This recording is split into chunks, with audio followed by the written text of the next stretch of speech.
Have you ever wondered why we separate our laundry? Is it just a myth, or does it have some truth to it? This question has sparked countless debates and even a few sitcom episodes. We've all seen that classic bit, haven't we? The one where some unsuspecting character washes their pristine white clothes with a rogue red sock, only to end up with a basket full of bubblegum pink garments. A clear case of laundry separation negligence. But is this just a humorous cliche, or is there a real risk lurking in our laundry baskets, threatening to turn our favorite clothes into a tie-dye disaster? And does this age-old belief still hold up in our modern era, with our advanced washing machines and high-tech detergents? The laundry landscape has certainly evolved over the years. Our parents and grandparents, for instance, were religious about separating their clothes. Dark with dark, light with light. They followed the rules to a T. But the new generation?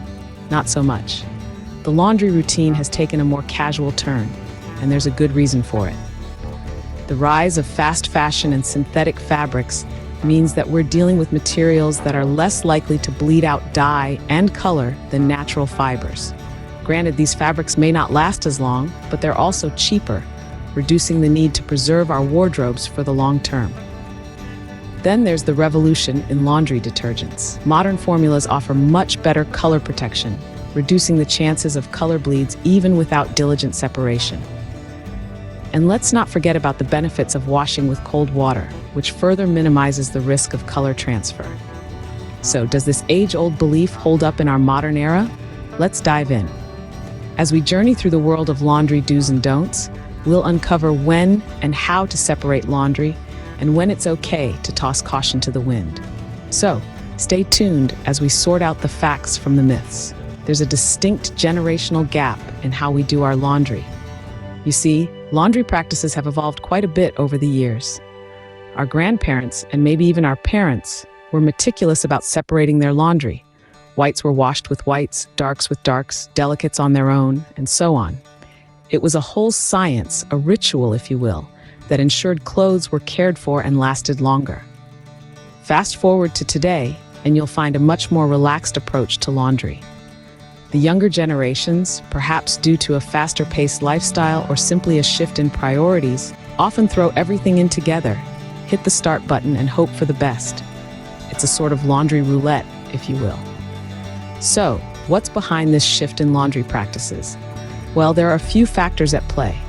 First and foremost, the rise of fast fashion and synthetic fabrics. These materials are generally less prone to bleeding out dye and color than natural fibers, which means less risk of that infamous red sock turning a load of whites in bubblegum pink. However, while these synthetic fabrics may be more forgiving in the wash, they often don't hold up as well in the long run. Fast fashion also means clothes are cheaper than they've been throughout history. As a result, people are less concerned about preserving their wardrobes for years to come. If a shirt fades or shrinks, it's not a big financial loss. It can be easily replaced. Another game changer in laundry practices is the evolution of detergents. Today's formulas offer much better color protection, reducing the need for meticulous sorting. Plus, washing in cold water can also help prevent color bleed. But, and there's always a but, this doesn't mean we should abandon separating laundry altogether. Some items still require special care, and not all fabrics play nice together in the washing machine. So the need to separate laundry has decreased, but it's not completely gone. Let's see why. While it's become a lot less common, there are still instances where it's necessary to sort your clothes before washing. Let's dive into this a little deeper.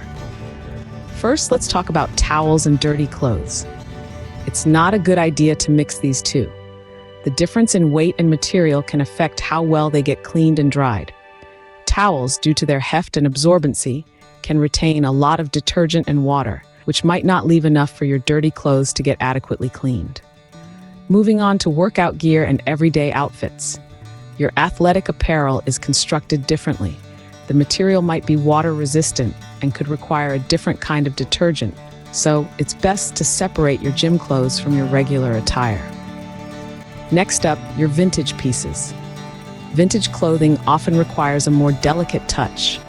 Older fabrics might need a gentler setting, and some may even need to be hand-washed to maintain their integrity. So keep your latest vintage find out of the regular laundry load. Lastly, let's discuss delicate undergarments, especially those with silk or lace. These delicate fabrics can easily snag on other items in your laundry, so it's best to wash these in their own load to prevent any potential damage. Now you might be thinking, how am I supposed to remember all these rules? Well, there's a simple solution. Read the label. Clothing labels will usually provide washing and drying instructions specific to the garment. This can guide you in deciding how to wash each item and whether it needs to be separated from the rest. So while sorting laundry has become less common, it's still important in certain cases. Knowing how and when to do it can make a big difference. Remember, it's not just about keeping colors from running or preventing shrinkage. It's also about preserving the life of your clothes. Separating laundry may seem like a tedious task, but it has its benefits.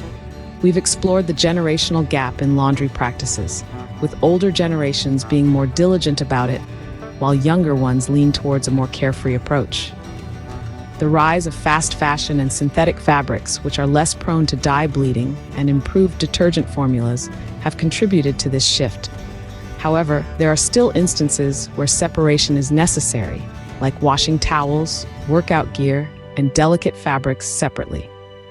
Even though it's become less common to sort clothes before washing, it's important to remember that this process can help preserve your clothes and ensure they last longer. It's not just about avoiding the dreaded pink sock incident, but also about maintaining the quality of our clothes. So when in doubt, always read the label and follow the washing instructions. In the end, it's all about preserving your clothes and ensuring they last longer. So maybe it's not such a bad idea to separate